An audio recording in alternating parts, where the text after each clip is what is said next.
Buenos días. En este marco de la relación entre pensamiento, cultura y sociedad, tal vez fuera una buena cosa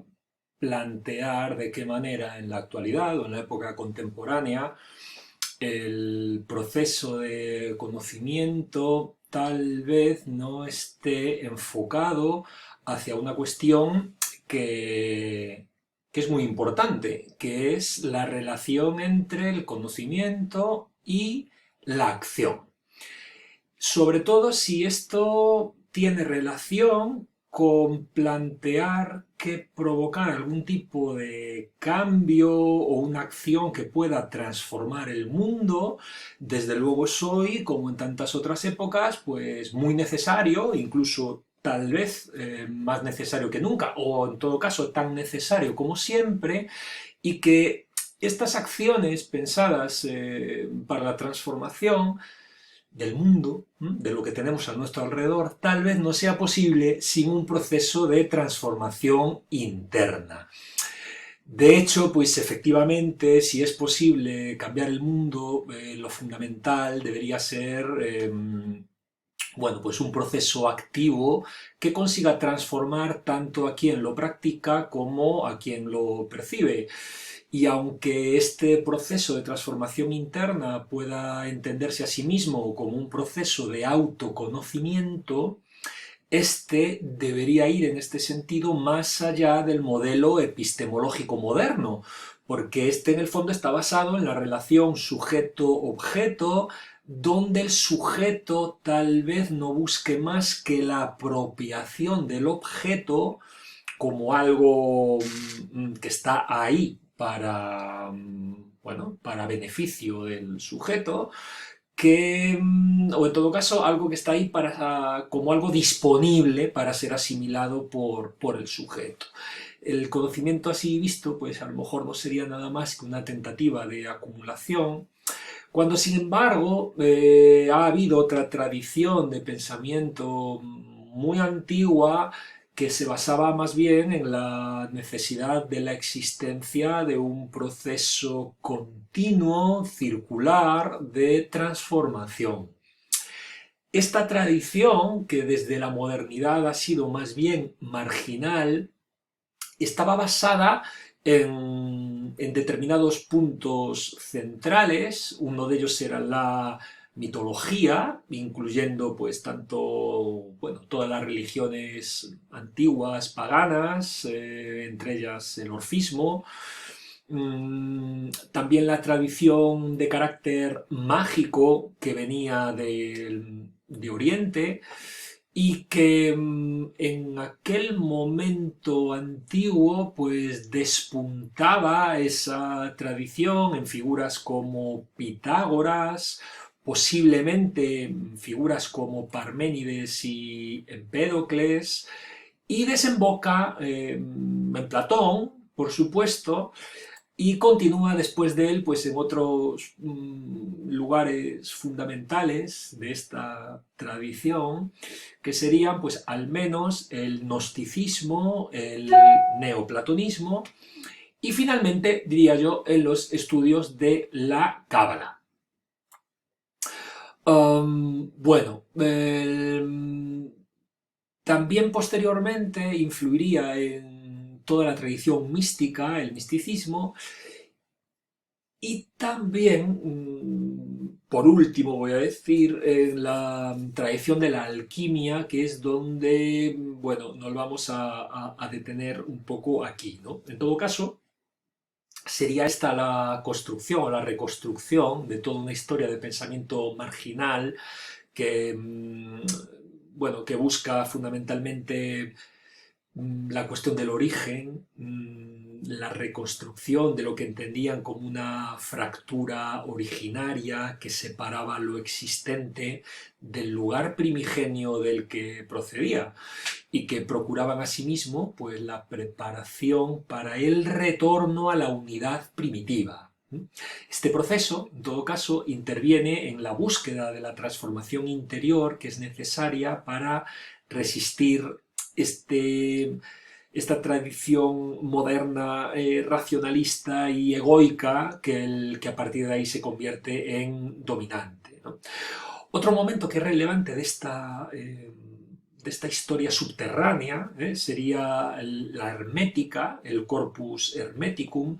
que a nosotros nos interesa ahora porque es una de las vías de conexión con la tradición alquímica. De hecho, en la hermética va a aparecer un poco una mezcla de esto que comentábamos anteriormente, una mezcla de platonismo, de gnosticismo, de misticismo y de magia, y va a coger en su interior al menos dos corrientes. Una de ellas comprende a aquellos que creen que todo lo material es corrupto y que por lo tanto la vuelta al origen va a venir derivada de distintas formas de purificación o ascesis. Esto se ha llamado tradicionalmente la vía órfico-pitagórica, con lo cual el objetivo del alma va a ser elevarse a través de distintas esferas planetarias hasta llegar a disolverse con el absoluto. Y aquí podemos reconocer a toda la tradición gnóstica. La otra corriente asume que en toda materia hay algo divino, un rastro divino que abarca toda la creación, desde las estrellas hasta la más recóndita parte de la naturaleza, entendiendo por lo tanto que todas forman parte de Dios, de lo divino. Y aquí aparecería, a nuestro juicio, toda la tradición alquímica, de la cual nosotros vamos a tocar simplemente algunos puntos en relación con la interpretación que hace Carl Gustav Jung sobre ella. Porque, claro, para Jung la alquimia es un proceso de corte más espiritual que material, según el cual, de hecho, lo que se procuraba no era un elixir ni ningún tipo de metal precioso, sino una transformación psíquica. Y de ahí que se dijera que la materia prima para comenzar la obra podía ser cualquier cosa. Al ser, de hecho, según Jung, la proyección inconsciente de la persona, había pues una gran multiplicidad de posibilidades y el proceso sería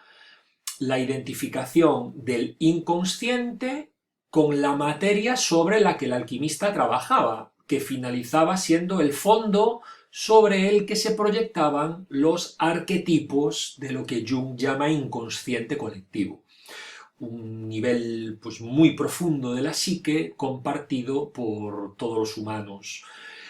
Para Jung estos arquetipos son incognoscibles, pero en el nivel en el que van ascendiendo al consciente pueden ser percibidos parcialmente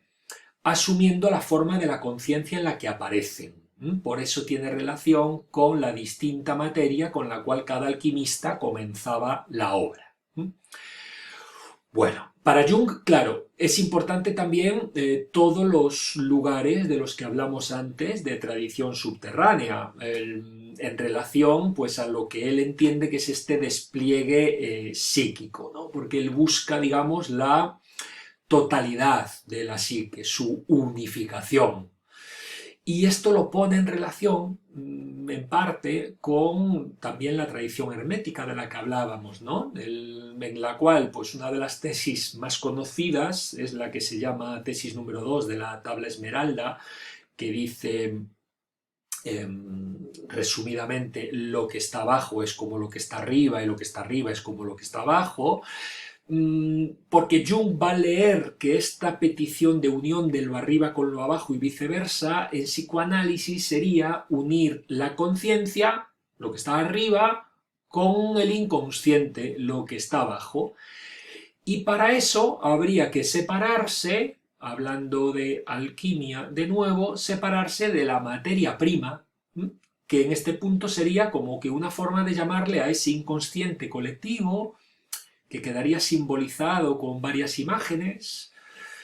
y entre ellas algunas de las que aparecen en los tratados alquímicos, pues son el mar, las aguas profundas en general, el dragón, el caos, que simbolizan de alguna manera el peligro del inconsciente. Posteriormente también se relaciona con la luna, el inconsciente, en los tratados alquímicos. La luna cuyo hermano, el sol, va a representar precisamente la conciencia, ¿no? Entonces, así veríamos cómo en las representaciones alquímicas el dragón solo deja salir a la luna cuando el sol previamente lo destruye. Digamos que el inconsciente permite el nacimiento de la conciencia, que pese a eso se vuelve contra lo que sería su madre primordial, ¿no? y la mata. En alquimia esto se llama solutio, la disolución del inconsciente, que sería pues la primera fase de la obra alquímica. Simbólicamente hablando, dentro de las referencias que maneja la alquimia, esta disolución del dragón llevaría consigo también la separación entre lo volátil y lo fijo, que se simboliza por el mercurio y el azufre, respectivamente, y que implicarían asimismo el inicio de la separación entre la psique, la vida psíquica interna, y el cuerpo, la vida física externa. Esa sería, digamos, que la primera fase. La segunda fase se la llama coniunctio, conjunción, o a veces mortificación, donde en las representaciones vemos cómo el sol va de nuevo hacia el mar y es tragado por él,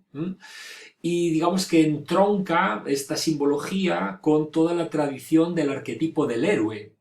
aquel que sale de sí para adentrarse en un terreno desconocido, repleto de peligros, donde va a tener que lidiar con una serie de acontecimientos que van a poner a prueba su valía y su identidad. Pues en muchos casos el enfrentamiento este tiene lugar en su interior, con la parte oscura de sí mismo, con su propia alteridad.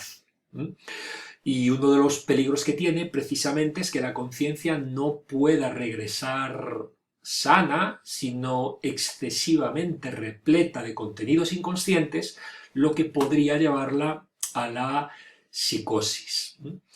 Llevados a este punto de enfrentamiento con el inconsciente, el proceso va a seguir varias fases en cuanto se va encontrando con las representaciones de las distintas imágenes arquetípicas, que a su vez se corresponden con fases de la alquimia. De la misma manera que decíamos que al principio había una masa confusa, esta materia prima, ¿no?, que se identifica con el mundo exterior, el primer arquetipo que se manifiesta cuando uno intenta desplegarse es lo que Jung llama la sombra, donde va a quedar todo aquello que el yo no acepta ni reconoce, y que se corresponde con lo que en alquimia se llama la nigredo. La sombra recoge pues toda esa parte reprimida, sublimada, excluida del proceso de formación de nuestra personalidad que no reconocemos como propio. Después de la transformación derivada de esta aceptación es cuando pasaríamos al arquetipo de la ánima o el animus, que se corresponde con la fase alquímica de la albedo, que procuraría separar el consciente de lo inconsciente, discriminarlos, colocarlos incluso como contrarios, porque el albedo conlleva, digamos, que una oposición entre lo que en alquimia se dice, pues, el sol y la luna, ¿vale? Entonces este arquetipo probablemente llevará consigo algún tipo de revelación, digamos, psicológica, luminosa, que expande la conciencia de tal forma que los alquimistas parece que no ven suficiente fuerza simbólica en la imagen, digamos, de la luna llena, y muchas veces emplean pues directamente la del pavo real, con 1000 colores. Entonces el albedo sería el renacimiento que tras la muerte simbolizada por la nigredo contiene el potencial para poder llegar a lo que Jung llama sí mismo, el final del despliegue, que se volvería real en alquimia cuando llegara a la fase de la rubedo, lo que se dice la conversión de la piedra blanca en roja. Pero bueno, sería una nueva conjunción, que sería un punto culminante, pero no final, pues este proceso siempre es circular, continuo, ¿no? Un proceso que siempre se vuelve a iniciar. Entonces de ahí el uso continuo de símbolos que Jung entiende que son importantes para mediar entre ambas esferas, y a partir de lo cual se podrá interpretar toda la búsqueda de los alquimistas, que en el fondo no sería más que esa búsqueda del desarrollo o despliegue psicológico que busca integrar en parte lo consciente y lo inconsciente en la búsqueda de una transformación interna que en el fondo pueda llevar a poder actuar con ámbito transformador en la realidad.